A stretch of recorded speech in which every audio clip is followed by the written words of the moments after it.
Hey guys, I thought I'd show you the chick setup that I have going on. This is just a see-through plastic tub, and what I do every morning is I take some newspapers and I just line the bottom of this. The reason I use newspaper is because some chicks will try to eat the pine bedding if you get it, or the other types of bedding that they have, and that bedding can actually get caught in their throats and cause them to die. So I had somebody that would hatch and sell a lot of chicks everywhere tell me about that. So after she did, I asked her what she used, and she used newspaper.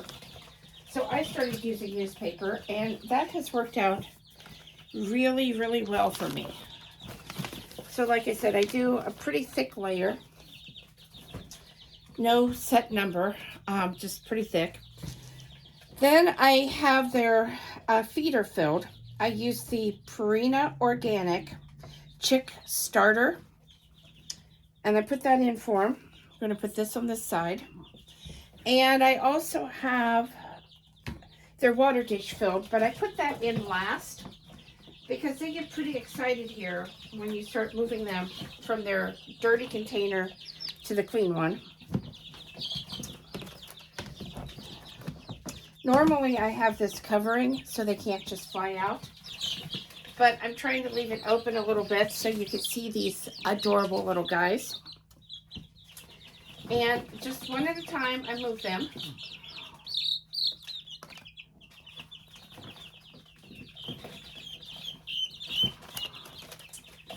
And I have guineas and chicks in here. We have amber link chicks, we have Easter egger chicks, and then of course the 4 guineas. They are getting quite large. This is one of the little guinea chicks. Just absolutely adorable. Oops. At this stage, they are learning to fly a little bit. So that's why I keep the covering on, because I have a cat inside and a dog. And I certainly don't want them getting out in my house. Okay, last one. This is also a guinea chick. Okay, and then the last thing that I do is put their water dish in. Cover this up. And this year I am trying this stuff in their water called Immune Glow. I like it because it has oregano and thyme in it. And right now I don't have any fresh oregano and thyme to give them. I normally do. I normally feed them a variety of herbs. I haven't seen any in the stores to buy. And I don't have any fresh. They used to have something called Herbs for Chickens. And I would get that for these guys and feed it to them. And this year it hasn't been there. Lisa Steele is the one. She's the one that made it, and it used to be available at Tractor Supply. So I don't know what has happened with that. I know that you can get some of her products through Chewy and of course Amazon. But I really wish they'd get back in Tractor Supply because I really like those herbs. And I also like to use herbs in their bedding once they get in the coop. And for that, I was getting a huge bucket because it doesn't last real long. But this is the chicks and guineas we got a couple weeks ago. I guess I should have looked and seen how old they were now.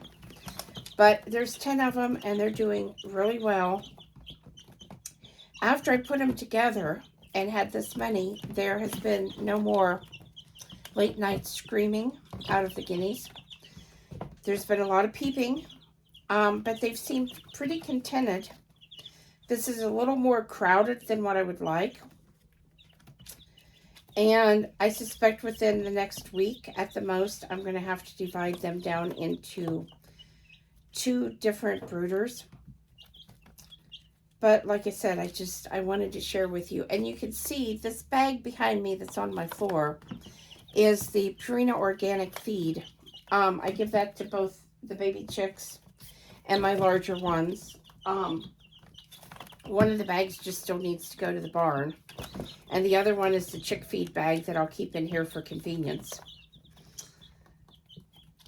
When I do put these guys in the barn, they'll be a lot bigger. And it'll be at night, so that hopefully there's no problem with the older chicks rejecting them. I do have a hen that I think is setting. And I'm thinking once those babies hatch, I may try to sneak the rest of these underneath of her if they're still small enough and see if she'll just raise them all. And if not, then we may have to find a separate place in the barn to put them. Because like I said, it's not going to be much longer until they're fully feathered. And that's the point that I really like to have them out of the house and in the barn and ready to go. The other thing, I was hoping that Jeff could get a chicken tractor made, because I was going to put him outside during the day in the front yard where I could watch him really close and let him get some bugs and some grass. It's snowing here today. It's been raining all week and it's snowing. And so that weather is not good weather to have these guys out in.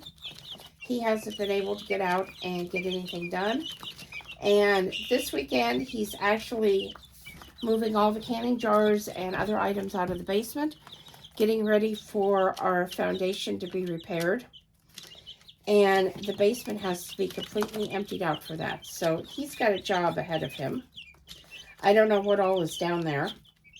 I do know there are some blue mason jars down there that are really old that I'm excited to have brought up.